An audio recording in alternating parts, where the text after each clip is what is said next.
There's a particular math you do in a tent at night. Every sound gets sorted: wind, branch, animal. Harmless, harmless, harmless.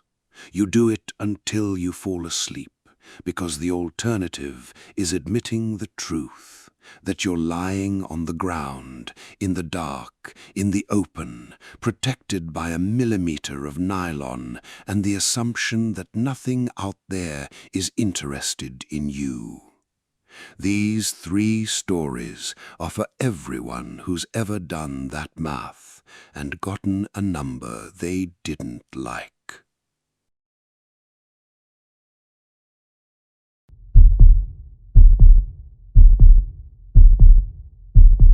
My brother and I count the same week every summer since our 20s, a standing tradition, deep sight, no neighbours, the kind of place where the nearest cell bar is a 40-minute drive back toward town. This was 4 summers ago, in the Ozarks, our 3rd night, maybe 10 o'clock.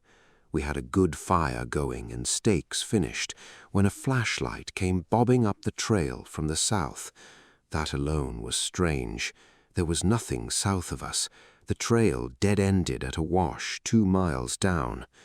The man who walked into our firelight was maybe 45, friendly, apologetic, exactly what you'd hope for from a stranger in the woods at night.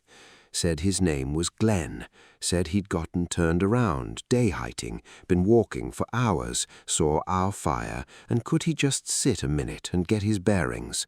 Of course, we said yes. You'd have said yes. There's a code out there. And besides, 1 of him, 2 of us. He sat on the log across the fire, and my brother poured him coffee, and Glenn talked about the heat and the trails and how stupid he felt, laughing at himself, easy as anything. I want to walk you through the details in the order they reached me, because that's how these things actually happen, not as one alarm, but as a slow drip of wrongness that you keep explaining away because the man is smiling and the coffee is warm. Detail 1. Glenn said he'd been walking lost for, quote, 4 or 5 hours through brush and creek bottoms in July. But when he stretched his legs out toward the fire, his boots were clean, not new, clean, dry laces, no mud past the sole. I remember looking at them and my brain doing a strange little stutter and then filing it away because detail 2 arrived. He wasn't sweating. I was sweating, and I'd been sitting still since dinner. Detail 3. He had no pack, no water bottle. Okay, day hikers get caught out light. That's how people get lost in the first place. But when he leaned forward to take the coffee, his jacket swung open, and clipped inside the inner pocket was a fat ring of keys, car keys, house keys, a work lanyard.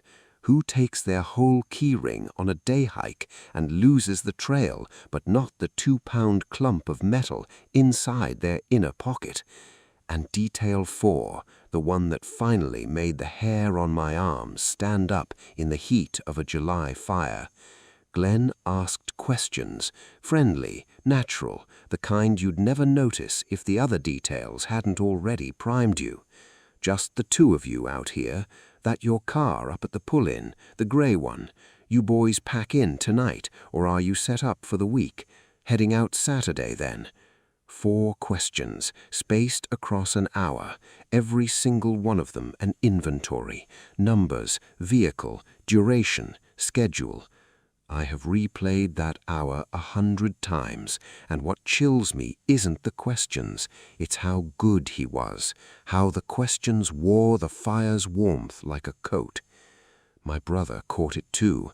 I saw it land on his face somewhere around question 3. And here's the part I'm actually proud of. We didn't confront him.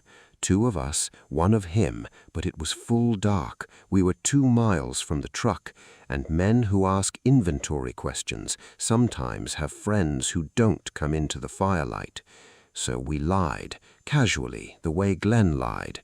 My brother said our two buddies had hiked to the ridge to try for a signal and would be back any minute, said it bored without looking up from the fire. And I watched Glenn receive that sentence, just a flicker, a tiny recalculation behind the eyes, gone in half a second, and then he was stretching and saying, well, he'd trespassed on our evening long enough, and if he followed the main trail north, he'd hit the road, right? He left north. We killed the fire, packed the essentials in the dark without talking, drove the 40 minutes to town, and I'll be honest with you, we felt like idiots the entire drive. That's the tax on being careful. You never get to find out you were right, except this time we did. At the ranger station the next morning, the woman behind the desk stopped writing halfway through my description. Mid-40s, friendly, no pack, asks how many of you there are. She slid a printed bulletin across the counter. 3 reports in 6 weeks, 2 counties, a lost day hiker who visits remote camps at night, sits at the fire, asks his 4 questions, and leaves. 10 days before our night, a couple in the next county had answered those questions honestly. 2 of us, that's our car, we're here through Sunday. On their last night, someone cut through the back of their tent while they slept and took keys, wallets, and the car. The report said the couple never heard a thing. They woke up because of the cold air coming through the hole, 18 inches from their heads. A knife 18 inches from their heads while they slept, held by a man whose boots, I promise you, were perfectly clean. They never caught Glenn. Maybe they never will. Men like him are careful, and the woods are big. We still do our week every summer, my brother and I, but there's a new rule at our fire, and I'll give it to you for free. Whoever walks out of the dark, however warm their smile, the head count is always wrong, the truck is always someone else's, and we are always leaving in the morning. The woods have a code, and Glenn knew it too. He just used it as a key.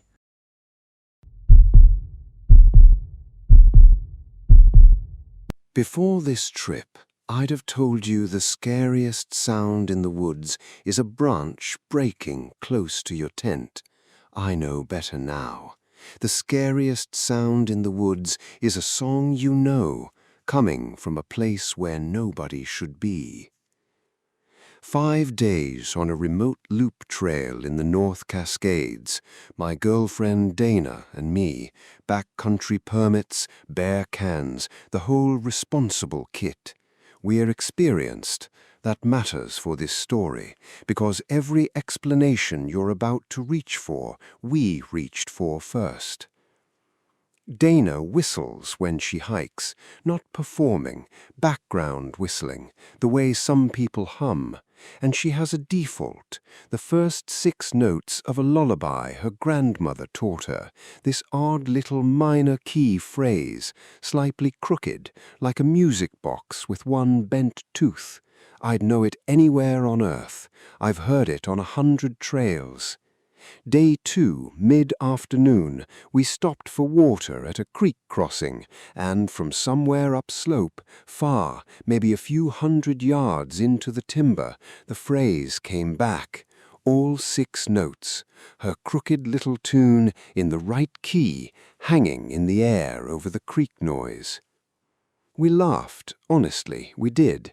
Dana even called out, "Nice one," because obviously it was another hiker with good ears and a sense of humor, even though we hadn't seen another human being since the trailhead register, which, I checked, had 2 names on it besides ours, both exiting the opposite direction. Echo, we said next, even though echoes don't wait 4 seconds and don't come back in a different texture. That's the only word I have. The notes were right, but the whistle itself was wrong, breathier, like someone whistling through a mouth shaped wrong for it. New hiker behind us, we said. Fine, the woods are public. Day 3, Dana didn't whistle. She didn't say why, and I didn't ask why, which was its own kind of conversation. We made camp early at a lake basin, cooked, hung the food, and at some point after full dark, from across that lake, flat, calm, sound carries like a phone line. 6 notes, her 6 notes, then nothing. No follow-up, no 7th note, no shuffle of gear or cough or zipper, none of the sounds an actual person makes, just the phrase, once, patient, like something practicing, like something checking its work. I want to be careful here, because I'm not going to sit in front of this fire and tell you it was anything. I'm telling you what happened in order. Day 4, it rained, and we hiked out a day early. We told each other it was the weather. The whistling came 3 times that day, twice from upslope, pacing us, and pacing is the right word. When we stopped, the third one, 20 minutes of silence later, came from ahead of us, ahead, on switchbacks, in rain, over ground I would not want to move through at speed. Something had gotten around us, quietly, and waited. And the last time, I will hear this until I die. It was close, inside 50 feet, just off trail in the cedar shadow where the rain didn't reach. And this time, it got the tune wrong, deliberately wrong, I'd swear. It flattened the last note, bent it down into something sour, and held it. Dana's tune, soured, held 4 seconds too long, from a stand of trees close enough to hit with a rock, and underneath it, or maybe this is where my nerve finally tore, a click, rhythmic, soft, like teeth. We did not run. You don't run. Everything in those woods runs better than you. We walked, fast and controlled and wordless, 4 miles of it, and the trailhead parking lot at dusk was the most beautiful, ugly gravel I've ever seen.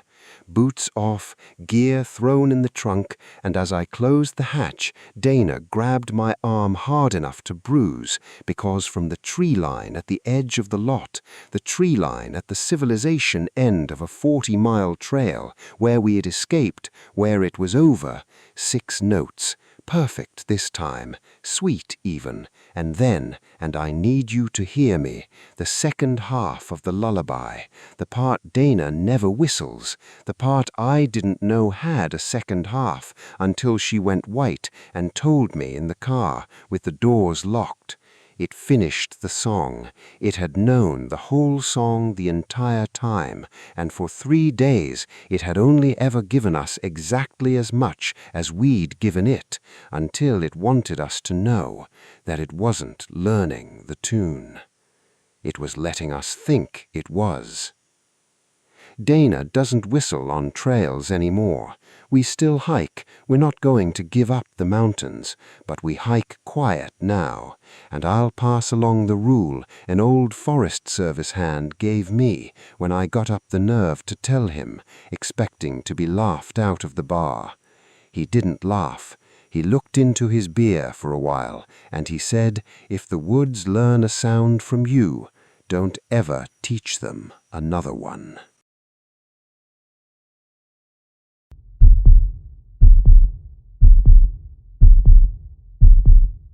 This story has a witness, my wife, and paperwork, which I'll get to, and it's still the one nobody believes. That's fine. I stopped needing people to believe it the morning I stood in the rain and understood what had happened. State Forest Campground in Colorado, late August, the year we got married. Not backcountry, an established campground, numbered sites, fire rings, one of those places that's half empty on weeknights. We had Site 11, down in a pretty little bowl by the creek. That detail matters. Remember the bowl. At some point, deep in the night, my wife says she heard 3 soft knocks on the tent pole, which is the politest thing that has ever terrified anyone. A voice outside the tent said, "Folks, Ranger, need you to move your setup tonight." A man's voice, older, unhurried, the tone of a man saying something he'd said 1,000 times. You know how you're supposed to feel about a voice outside your tent at 2 a.m., but I'll tell you the strange part right away. Neither of us was scared. My wife still describes it the same way. The voice was boring, official boring, DMV boring. I unzipped the door, and there he was, in the beam of my headlamp, an older ranger, green jacket dark from the drizzle that had started that evening, hat dripping, holding one of those big boxy flashlights, the old kind, with the handle on top. He looked like a man doing an errand. He said there was weather coming in up canyon, that the creek sites weren't safe tonight, and that we should move up to the sites on the ridge road, 19 or 20, either one, both empty, tonight, not in the morning. I'm not going to pretend I was gracious about it. It was raining. We'd been married 2 months. Our air mattress was finally warm. I asked if it was really necessary. He nodded, patient like he'd heard that 1,000 times too, and said the sentence my wife and I still say to each other, in his exact cadence, because it's engraved on our marriage. Water doesn't ask twice, son. We moved, grumbling, soaked, 45 minutes of headlamps and wet nylon at 2 in the morning, up to Site 19 on the ridge, and around 4:30 we woke to a sound I will never forget and cannot properly describe. A freight train of gravel, a roar with rocks in it, and underneath it the shriek of metal. A flash flood had come down the canyon out of a cloudburst up country that never dropped a drop of rain on the campground itself. The creek rose 6 feet in, they estimated later, under 4 minutes. Site 11, the pretty little bowl, our bowl, was scoured down to bedrock. The picnic table ended up wrapped around a cottonwood 1/2 mile downstream. They found rebar from the fire ring and never found the ring. In the grey morning, shaking, we went to the camp office to thank the ranger, to thank him properly, because he hadn't just advised us, he had stood in the rain and waited until we started packing. The camp host, a retiree in a rain poncho, listened to us with a strange stillness. There was no night ranger, he said. There hadn't been overnight staff at that campground in years. Budget. Nobody in a green jacket, nobody official had been on the grounds since he'd locked the office at 8. Here's the paperwork I promised. We filed a statement anyway. The county did a review after the flood, standard procedure, and the clerk who took it went quiet at our description, then pulled a folder. In 1987, at that campground, a flash flood took the creek sites in the night. Among the dead was a seasonal ranger, an older man, who by every account in the file had died going tent to tent along the creek, knocking, waking people, moving them uphill. He got 4 families out. He did not get out. The clerk turned the folder around so we could see the photo, and my wife made a sound I'd never heard her make, because it was him, the hat, the boxy flashlight with the top handle, the tired, patient face from the other side of our headlamp beam. 36 years before we pitched our tent in his creek bottom, on the wrong night, in his bowl. I know how it sounds. I've heard the alternatives. A good Samaritan camper, a mistaken memory, adrenaline rewriting the night. Believe whichever one lets you sleep.